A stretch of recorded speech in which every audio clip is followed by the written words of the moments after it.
Nathaniel Philbrick, Mayflower, A Story of Courage, Community, and War.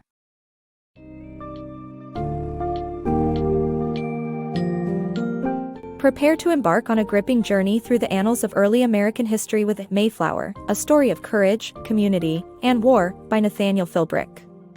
This summary unravels the complex tapestry of the Pilgrims' Odyssey, beginning with their quest for religious freedom and culminating in the turbulent conflicts that reshaped New England.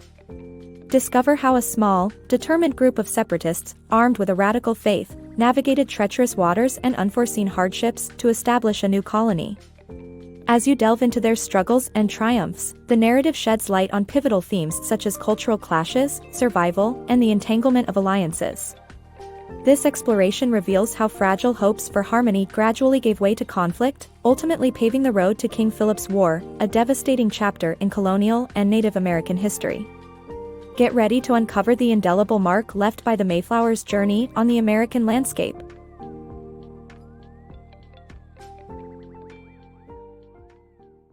Pilgrims' daring journey. In a profound quest for religious purity, a group of families, united by shared faith rather than traditional colonial ambitions, embarked on a journey that would change the course of history. These families, strict in their interpretation of the Bible, rejected the ceremonial excesses of the Church of England, along with any remnants of pagan traditions like Christmas. As true separatists, they chose to venture far from home rather than attempt reform within the established church. Initially, the open-minded atmosphere of Leiden in the Netherlands offered these pilgrims a temporary haven. Here, they nurtured a tight-knit community, but as their children began assimilating into Dutch society, the threat to their cultural and religious identity loomed large. To safeguard their traditions and forge a holy enclave, they resolved to establish a new colony across the Atlantic in North America. This decision, however, presented formidable challenges. Gathering resources and securing transport required considerable effort. They struck a deal with Thomas Weston, a savvy but unscrupulous London merchant, who provided limited provisions and an aging ship, the Mayflower. Weston's harsh terms also enforced the inclusion of non-pilgrim passengers, further complicating the voyage. Disheartened by these conditions, many within their community, including their pastor, opted to remain behind. The journey commenced under dire circumstances. Delayed departures meant sailing in autumn's tempestuous gales rather than summer's calm. They braved the relentless storms of the Atlantic, facing severe shortages in food and suffering from disease. After a grueling 2-month passage, relief came on November 6, 1620, when Captain Jones glimpsed land. Yet this landfall brought new challenges. The storms had diverted them far north to Cape Cod, Massachusetts, instead of their intended location in Virginia. Faced with unexpected surroundings, the passengers and crew swiftly crafted the Mayflower Compact, a pioneering document establishing democratic governance in their new settlement. This bold move laid the groundwork for their societal structure and set an enduring precedent in self-governance. Their arrival marked only the beginning of the struggle to survive, as they ventured into unfamiliar lands to secure their new colony. The courage and resolve shown by these families in pursuit of their beliefs highlighted a remarkable chapter in the founding of a nation.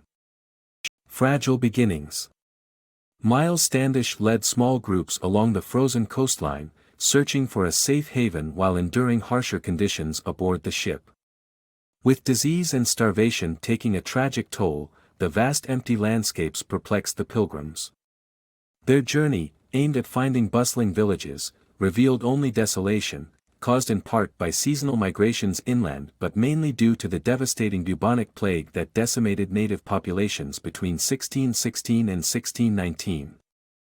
This epidemic, spread by European traders, wiped out nearly 90% of the native people along the east coast, unraveling their societies and altering the political landscape.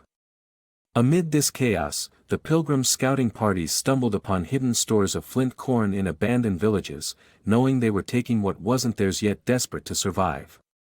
Encounters with the first native people were marked by mutual fear as the locals fled, surprised by the Pilgrims' presence. Meanwhile, the nearby Poconocut tribe, led by their chief Massasoit, had suffered greatly under the Narragansett's dominance, watching cautiously as these foreign families settled permanently. The harsh New England winter claimed the lives of more than half the original Mayflower voyagers, intensifying the need for defense strategies. Then, in early March of 1621, the Pilgrims caught sight of a lone native warrior observing them. Unlike the aggressive raiders they had feared, this man, bold and unarmed, walked straight into their midst and spoke the famous greeting, "Welcome, Englishmen." This was Samoset, a leader from the Monhegan Island tribe, marking a pivotal moment of contact and potential cooperation between the settlers and indigenous peoples. Seeds of diplomacy. In a land where the Atlantic waves licked the New England shores, English fishermen once mingled with native peoples, exchanging more than goods, exchanging language and lifeways. Here, a pilgrim story unfolds against the backdrop of a once thriving village, emptied by plague. This was their new home, one surrounded by complex dynamics of friendship and rivalry among the native tribes. The Pilgrims were newcomers, yet their diplomatic skills from their Dutch sojourn stood them in good stead. They learned of Massasoit, the sachem of the Pokanoket, a man with a peaceful disposition towards their settlement. However, not all native leaders shared his welcoming spirit, especially the Nauset, whom the Pilgrims had offended by stealing corn. Squanto, once a captive of the English, emerged as a pivotal figure. Fluent in English, he leveraged his role as an intermediary, weaving tales of English might, tales with whispers of weaponized plague to sway native perceptions. This earned him favor with Massasoit, who sought peace rather than conflict. In a union of survival and strategy, Massasoit and the Pilgrims forged a remarkable alliance, bound by mutual protection. Squanto shared indispensable agricultural techniques, like the harmonious practice of mound planting. It was a method where fish, corn, beans, and squash coalesced into nurturing mounds that bore fruit amid foreign soil. As the English reaped bountiful harvests, thanks to Squanto's wisdom, the settlement transitioned from mere survival to thriving prosperity. However, tensions simmered beneath the surface. The Nauset and Narragansett watched warily, harboring ambitions of intervention. Corbatant, a local sachem, sought to fracture this nascent peace, attempting to rally the Pokanoket against their own. The stakes escalated when Corbatant's warriors seized Squanto and Massasoit. The Pilgrims, led by Miles Standish, retaliated with force. Their decisive action resonated through the region, compelling 9 sachems to offer their allegiance to Plymouth Colony. By fall of 1621, the Pilgrims settled into a season of gratitude and growth, celebrating with a feast that would echo through history. When Massasoit arrived with 100 Pokanoket and 5 deer, they marked more than just an abundant harvest. It heralded a time of peace amid the shifting politics and emerging complexities of early New England. Yet, with change brewed in the wind, the colony remained poised on the brink of an unfolding new era. Shifting tides in New England. As ships from the London Merchants Association arrived in Massachusetts, a new wave of settlers brought dramatic changes to the colony's culture. Unlike the devout Pilgrims, these secular young men stirred tension among the Puritans. Amidst this cultural shift, news of a violent massacre in Jamestown reached Plymouth, prompting Miles Standish to advocate for constructing a wooden fort for protection.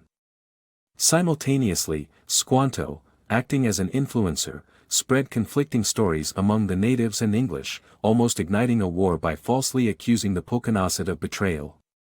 Tragically, on a trading journey with Plymouth's governor, William Bradford, Squanto fell ill and died in a few days, leaving behind a fragile peace and suspicions about his untimely demise. Meanwhile, a critical turning point came when Massasoit, a native leader, fell gravely ill.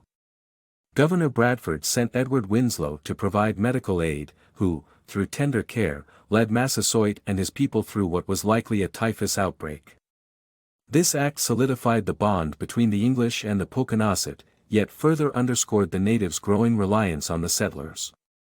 By 1630, an influx of settlers in Massachusetts Bay exacerbated tensions as they appropriated vast lands for livestock and development. Unlike earlier migrants, these newcomers, uninterested in a spiritual community, had no dependence on native support. This shift forced indigenous leaders to trade their tribal lands, accelerating cultural changes far from the original Pilgrims' vision. From Connecticut to Maine, settlers expanded aggressively, often responding with force when native residents resisted, marking a relentless push that reshaped New England's landscape and power dynamics. The Winds of Strife. As dramatic shifts unfolded in New England, turmoil echoed across the Atlantic in England itself.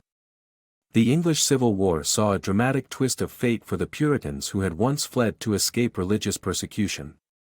Under Oliver Cromwell's rule, Puritanism was enforced across England, ironically making redundant the sacrifices the colonists had made to cultivate a safe haven.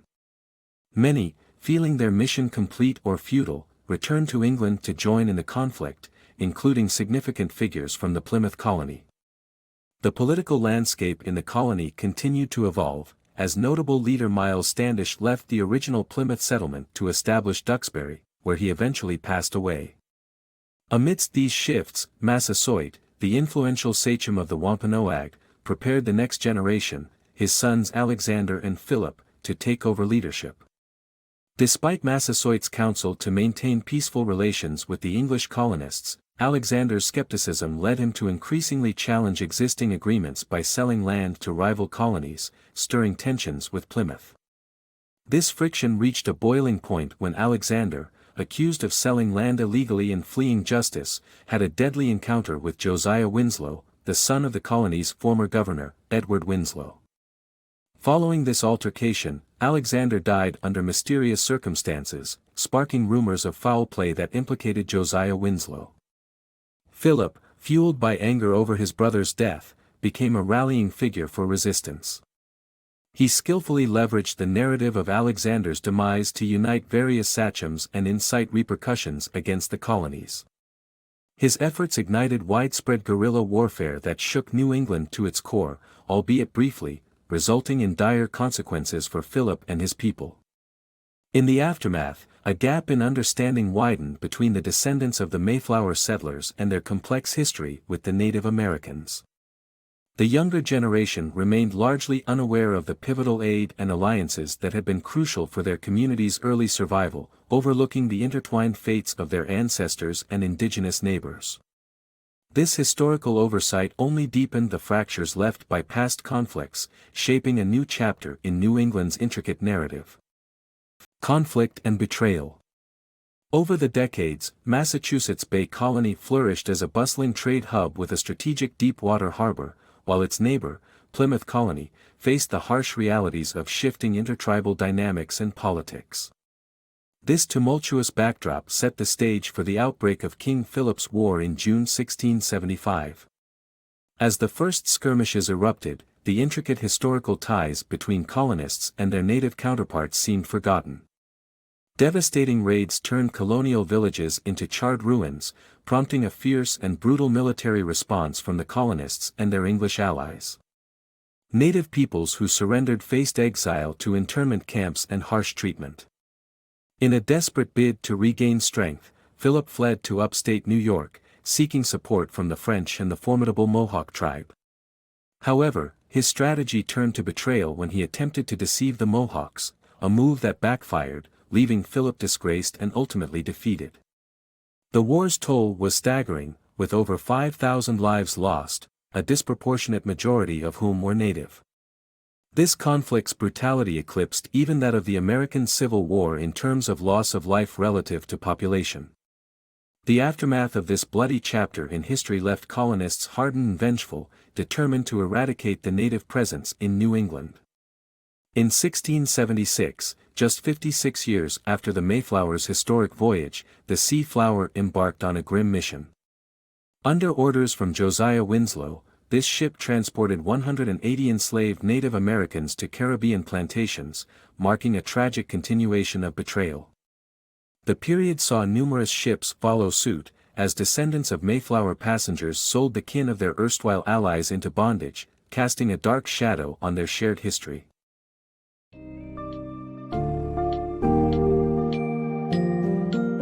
In Mayflower, a story of courage, community, and war, Nathaniel Philbrick presents a nuanced account of the Pilgrims' ambitious journey and their enduring legacy. The summary highlights key takeaways, from the profound impact of cultural collisions and the Pilgrims' resilient spirit, to the dynamic interplay of alliances that forged early colonial governance and society. As Philbrick illustrates, this story is far more than the simplistic narrative of the first Thanksgiving. It's a chronicle of survival, cooperation, and the eventual descent into conflict, spotlighting the tragic consequences of misunderstanding and betrayal. The narrative culminates in King Philip's War, underscoring how historical grievances and territorial encroachments catalyzed profound and violent change. This poignant conclusion serves as a reflection on the complex origins of the American legacy, emphasizing both the courage and the contentious history at its foundation.